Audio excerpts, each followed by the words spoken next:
This is a bad transition. This is a better transition.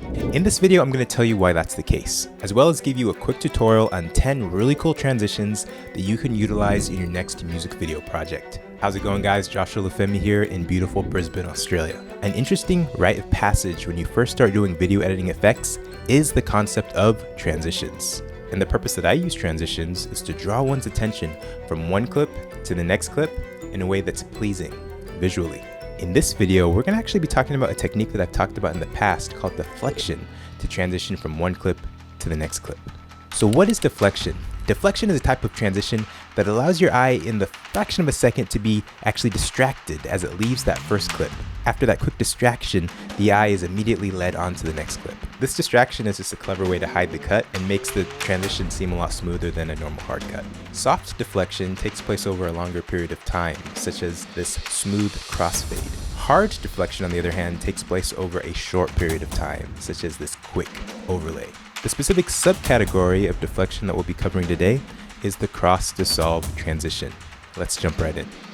Hey guys, you are cross-dissolving wrong. In fact, let's just use this entire first video in this series to talk about just cross-dissolving.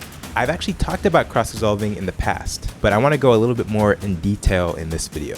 So what is a cross-dissolve? A cross-dissolve is a gradual transition from one clip to another. And cross-dissolves done the wrong way just look freaking cheesy. We've all seen them. They look like those cheap transitions from, like, say, Windows Movie Maker or iMovie. So first things first, most of the time when you cross-dissolve, try not to cross-dissolve two clips that are on the same track. Instead, cross-dissolve stacked clips that are on top of each other. Second, in my opinion, longer cross-dissolves usually look a little bit better than shorter ones. I try to keep my cross-dissolves at a minimum 1 second long. These longer cross-dissolves just seem to appear a little bit more cinematic, and they harken back to the classic era of cinema. So let's get into a slightly more complicated situation and attempt something that I like to call the show-high show. This is a useful cross-dissolving technique that I used in this video that I directed for Mickey Singh a few years ago called Conned. It involves establishing your scene by dialing into a grand wide shot.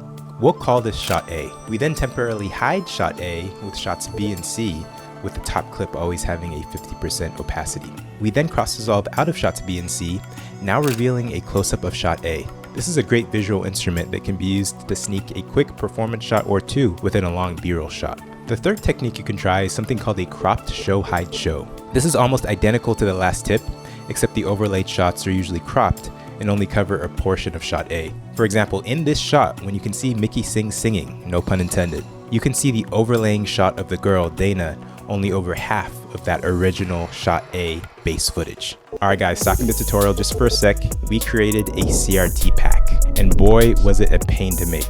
We thought it was going to be pretty easy and it would maybe take a few days, maybe a week to create, but boy were we wrong. It took the three of us almost 6 weeks to fine-tune this CRT effect to where it looked perfect and realistic. We created one CRT effect to use for footage, and then another CRT effect that you can use for titles or text. And as a bonus, we took 25 animated titles and fine-tuned the CRT effect so that it looked perfect on them. Now you're probably thinking, if Chris, Peter, and myself spent 6 weeks on this pack, then we're probably gonna make it pretty expensive to buy. Well, you're wrong. Because guess what? Some of you guys watching already have access to this pack and may not even know it. And for those of you guys that don't have access to it, you can actually get access to it for only $9. Before I tell you how to get it for $9, I'm gonna actually tell you that I'm selling this CRT pack on my website Luxury Leaks for $47. But here's the cheat code. If you already have an Envato Element subscription, then you already have unlimited access to this effects pack.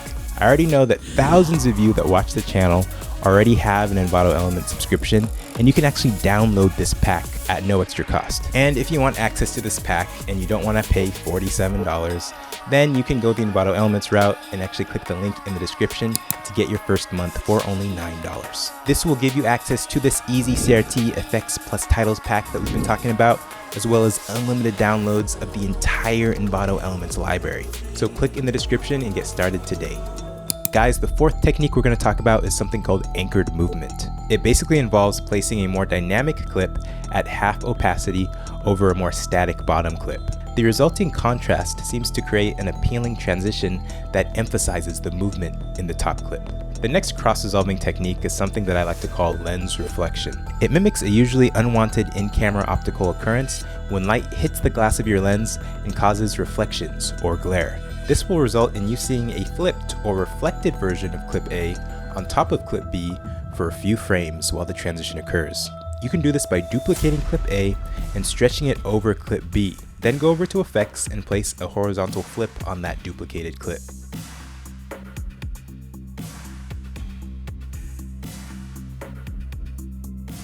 Place cross dissolves on both ends of that duplicated clip, and lastly, place a cross dissolve between the original clip A and clip B.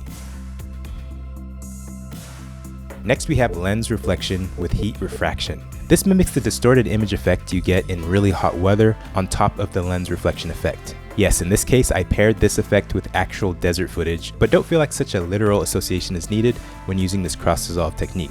Start off with the lens reflection build in your timeline, then on the top track, add a sphere effect on the duplicated clip A.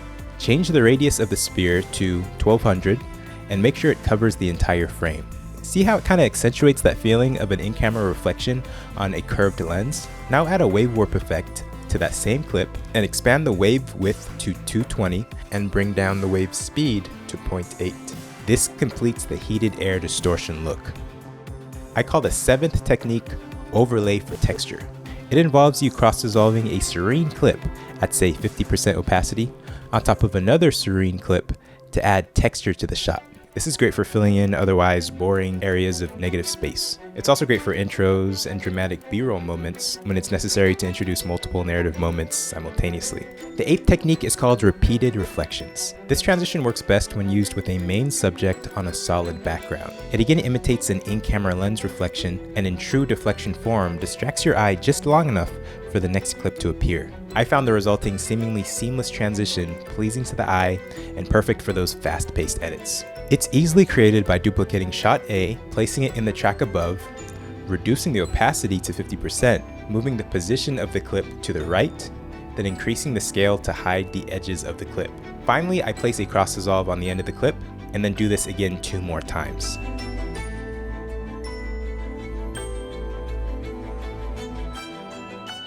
The 9th technique is called repeated blurred reflections. And it's identical to the previous technique except with a directional blur effect on all the duplicated clips on top of shot A. Make sure the direction is set at 0 and the blur length is set to 43.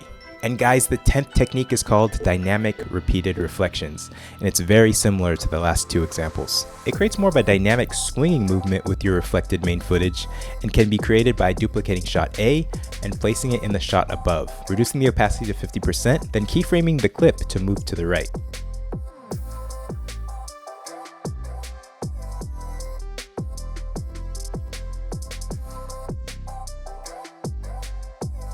Everyone watching right now, I want to now teach you about flicker transitions. Check it out in this next video in this series. And if you actually made it this far to the video, please make sure to write your name and your hometown in the comments below.